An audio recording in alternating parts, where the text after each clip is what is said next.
নমস্কার ভিউয়ার্স, আমি রণক শাহ, আপনি দেখছেন রণকস ভিউ। আসিম মনির, পাকিস্তানের ফিল্ড মার্শাল, বর্তমানে একটা মন্তব্য করেছে যেটা দেশের সর্বসমক্ষে সমস্ত মানুষের কাছে একটা বার্তা পৌঁছে দিয়েছে। সেই বার্তাটা হচ্ছে, if you want to support Iran, go to Iran. অর্থাৎ যদি তুমি ইরানকে সাপোর্ট করো তাহলে তুমি ইরানে চলে যাও। অর্থাৎ একটা ইসলামিক স্টেট, একটা মুসলিম বিশ্বের একটা দেশ আরেকটা দেশের এগেনস্টে এই কথাটা কি বলতে পারে? এটা খুবই স্বাভাবিক, যেখানে দেশের 17 কোটি জনসংখ্যার মধ্যে প্রায় 17 কোটি মুসলিম, এবং ইরানেও ঠিক সেম। ইরানের যারা মুসলিম নয় তারা হয়তো বাইরে থেকে কর্মসূত্রে গেছে, কিন্তু ওখানে যারা ইনবর্ন, যারা ওখানকার মানুষ রয়েছেন, তারা কিন্তু ম্যাক্সিমামটাই মুসলিম। সুতরাং একটা দেশের লিডার, পাকিস্তানের লিডার শেহবাজ শরীফ হতে পারে, কিন্তু অলিখিত লিডার তো আসিম মুনিরই, সেটা আমরা সবাই জানি। দেশটা তো পুরোপুরি আর্মিদের আন্ডারেই রয়েছে। সেই জায়গায় দাঁড়িয়ে একটা ইসলামিক দেশের একটা লিডার আরেকটা দেশের এগেনস্টে যাচ্ছে যুদ্ধের ক্ষেত্রে। একটা বিপদে পড়লে যেমন বন্ধুর পরিচয় পাওয়া যায়, এক্ষেত্রে কিন্তু পাকিস্তানকে বোঝা গেল। পাকিস্তান সে তার দেশের জনগণকে ভালো চায় না, প্রতিবেশীর ভালো চায় না, এবং ইরান, আমেরিকা হয়তো অনেক দূরে থাকে, যার সাথে সারাটা বছর থাকতে হবে তার পাশে নিয়ে প্রতিবেশী হিসেবে, সেটা হচ্ছে ইরান। পাকিস্তান কি করছে? পাকিস্তান আমেরিকার এগেনস্টে গিয়ে ইরানের সাপোর্টে কথা বলছে। আমরা জানি ওয়াইসির কথা শুনেছি। ওয়াইসি হচ্ছে বিশ্বের যে 57টা মুসলিম কান্ট্রি আছে, তারা একত্রিত হয়ে একটা অর্গানাইজেশন তাদের একটা আছে, যে বিশ্বের যে কোনো রকম ইসলাম ওরিয়েন্টেড যদি কোনো রকম ইস্যু তৈরি হয়, তারা একত্রিত হয়ে তার সিদ্ধান্ত নেবে। কিন্তু এক্ষেত্রে কি হচ্ছে? পাকিস্তান পর্যন্ত ইরানকে সাপোর্ট করছে না। যেখানে ইরানের কতটুকু দোষ আছে বা নেই সেটা আমি জানি না, তবে আমার মতো আমার যদি আমার দিকটা আমার কথা যদি আমি বলি, তাহলে সেক্ষেত্রে এটাই বলবো যে ইরান কিন্তু ফার্স্ট অ্যাটাক করেনি, ফার্স্ট অ্যাটাক করেছে আমেরিকা। সুতরাং এক্ষেত্রে ইরানকে কতটা দোষ দেওয়া যায় সেটাও কিন্তু ভাববার বিষয়।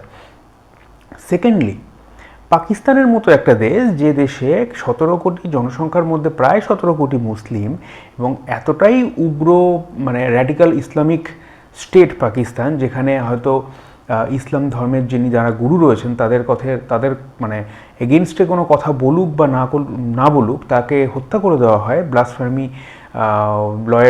ব্লাসফেমি যে অ্যাক্ট রয়েছে তাদের, সেই মোতাবেক।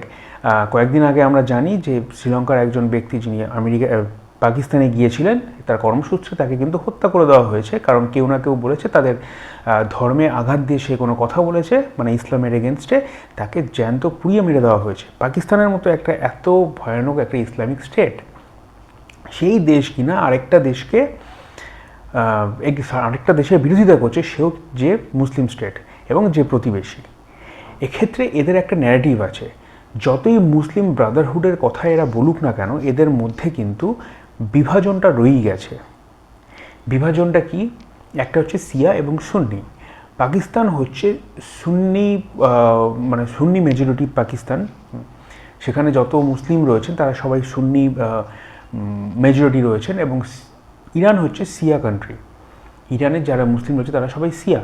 সুতরাং শিয়া এবং সুন্নির মধ্যে যে ঘৃণাটা, সেটা কিন্তু রয়েই গেছে, সেটা কিন্তু কোনো রকমভাবে কিন্তু এখনও ক্লিয়ার হয়নি। কারণ কয়েকদিন আগে আমরা যদি পাকিস্তানের লাস্ট কতগুলো বোম্বিং, তো পাকিস্তানে সবসময় লেগেই আছে, সেখানে কতগুলো যে বোম্বিং হয়েছে সেগুলোর যদি আমরা ইতিহাস দেখি, তাহলে আমরা একটা জিনিস দেখতে পাবো যে শিয়া সুন্নিদের মসজিদে বোমবর্ষণ করেছে, অর্থাৎ ব্লাস্ট করেছে, সেখানে প্রচুর সুন্নি মারা গেছে।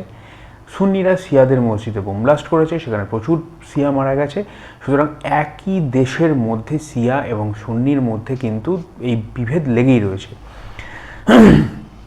এখানে যদি আপনারা একটা জিনিস ভাবেন যে আসিম মনির শুধুমাত্র শিয়া সুন্নি বিভাজন করেছে, তা কিন্তু নয়। শিয়া সুন্নি তাদের মধ্যে রয়েছে। সেকেন্ডলি, পয়সা, টাকা কথা বলে। যখন দেখছে এখানে আমেরিকা ইনভলভ রয়েছে, তখন কি করছে? সে কিন্তু জানে যে ইরানের এগেনস্টে না গেলে আমেরিকা রেগে যাবে, এবং এই আমেরিকার কথা শুনে পাকিস্তান কিন্তু আরেক মুসলিম দেশ আফগানিস্তান, যারা পাকিস্তানের থেকেও র্যাডিক্যাল, র্যাডিক্যাল মিন্স আরও উগ্র, চেতনা সম্পন্ন যে সমস্ত ব্যক্তি রয়েছে, তারা কিন্তু তালিবান।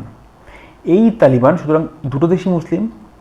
পাকিস্তান কী করছে? তার প্রতিবেশীর সঙ্গে কিন্তু মানে বিপরীতমুখী একটা ভাব পোষণ করছে। অর্থাৎ একটা প্রতিবেশীর সঙ্গে যেরকম সম্পর্ক হওয়া উচিত সেই সম্পর্ক কিন্তু তাদের মধ্যে নেই। এখন ইরানের এগেনস্টে যাচ্ছে। কয়েকদিন আগে আফগানিস্তানের ধ্বংসলীলা চালালো। সুতরাং একটা জিনিস আপনি বুঝবেন যে পাকিস্তান কিন্তু অদূর ভবিষ্যতে একটা কিন্তু বিশাল বিপদে পড়তে চলেছে, যে বিপদ থেকে আমেরিকা তো রক্ষা করবেই না, কারণ আমেরিকা পয়সা দেবে। পাকিস্তান আফগানিস্তানের বাগরাম যে এয়ারবেসটা রয়েছে আমেরিকার তৈরি, এই বাগরাম এয়ারবেসটা চেষ্টা করছে আমেরিকার হাতে তুলে দেওয়ার। সেই জন্য আমেরিকার কাছ থেকে কিছু কিছু করে টাকা নিচ্ছে। আমেরিকা দুদিন পর টাকা দেওয়া বন্ধ করে দেবে, তখন কিন্তু পাকিস্তান অ্যাটাকও বন্ধ করে দেবে। কিন্তু যে সম্পর্কটা পাশাপাশি দেশের সঙ্গে নষ্ট করছে সেটা কিন্তু রিকভার হবে না, কারণ সেখানকার মানুষের মনে কিন্তু যে ঘৃণা তৈরি হবে সেই ঘৃণা কিন্তু অত সহজে যাবে না। জেনারেশন ওয়াইজ কিন্তু সেই ঘৃণাটা থেকে যাবে। আর এই বিপদের সময় ইরান দেখছে পাকিস্তান তাদের পাশে নেই। এটা কিন্তু আরেক ভয়ানক, কারণ হয়তো আফগানিস্তান খুব বেশি অ্যাটাক করতে পারবে না, কারণ আফগানিস্তানের নিজস্ব অর্থনীতি এখনও তৈরি হয়নি, তাদের দেশের সেরকম আর্মস অ্যান্ড অ্যামুনিশনস সেরকম নেই, মানে যুদ্ধাস্ত্র সেরকম নেই, আমেরিকা যা ফেলে গেছে সেটুকুই। কিন্তু ইরানের তো আছে। ইরান কিন্তু এগুলো ভুলবে না। পরবর্তীকালে কোনো রকম প্রবলেম হবে, ইরান কিন্তু ছেড়ে কথা বলবে না। এটা পাকিস্তান বুঝতে পারছে কি না আমি জানি না, কিন্তু জিনিসটা সেই দিকেই এগোচ্ছে। আমার দৃষ্টিকোণ থেকে যতদূর মনে হয়, ইরান, সৌদি আরবিয়া, পাকিস্তান এখন সৌদি আরবিয়া, কাতার, জর্ডান এই সমস্ত দেশগুলোকে সাপোর্ট করছে, তার কারণ ইরান এই জায়গাগুলোতে বোম্বিং করেছে। এবার প্রশ্ন হচ্ছে, শুধুমাত্র কি এই দেশগুলোকে সাপোর্ট করছে ইরান বোম্বিং করেছে বলে, নাকি ইরান এই সমস্ত দেশের মধ্যে অবস্থিত আমেরিকান যে এয়ারবেসগুলো রয়েছে, যে ঘাঁটিগুলো রয়েছে সেইগুলোকে মানে টার্গেট করেছে বলে পাকিস্তান ইরানের বিরোধিতা করছে? এটা কিন্তু ভাববার বিষয়। যদি সৌদি আরবের প্রতি পাকিস্তানের যদি এতটাই একটা কনসার্ন থাকতো, তাহলে যে সময় সৌদি আরবে বোম্বিং করা হলো মানে ইরানের তরফ থেকে, সেই সময় সৌদির যে প্রিন্স সে কিন্তু ইরানে জানতে চেয়েছিল যে সে পাকিস্তানে জানতে চেয়েছিল পাকিস্তান তার যে ডিফেন্স প্যাক্ট সৌদি আরবের সাথে করেছিল সেই অনুযায়ী সে তাকে হেল্প করবে কিনা। পাকিস্তান কিন্তু কোনো কথা বলেনি এবং উল্টে টাকা ডিমান্ড করেছে তার হেল্পের জন্য। সুতরাং এটা নিয়ে এখন বলা খুবই কঠিন যে মানে অ্যাকচুয়ালি এটা কি হতে চলেছে। যতক্ষণ না ইরান কোনো কথা বলবে এই বিষয়ে বা কোনো স্টেপ নেবে, ততক্ষণ পর্যন্ত এই বিষয়ে কিছু বলা সম্ভব নয়। এটা নিয়ে নতুন কোনো ডেভেলপমেন্ট এলে সর্বপ্রথম নিয়ে হাজির হব আমি অর্ণব শাহ আপনাদের সামনে। এখন এই পর্যন্তই। জয় হিন্দ, জয় ভারত।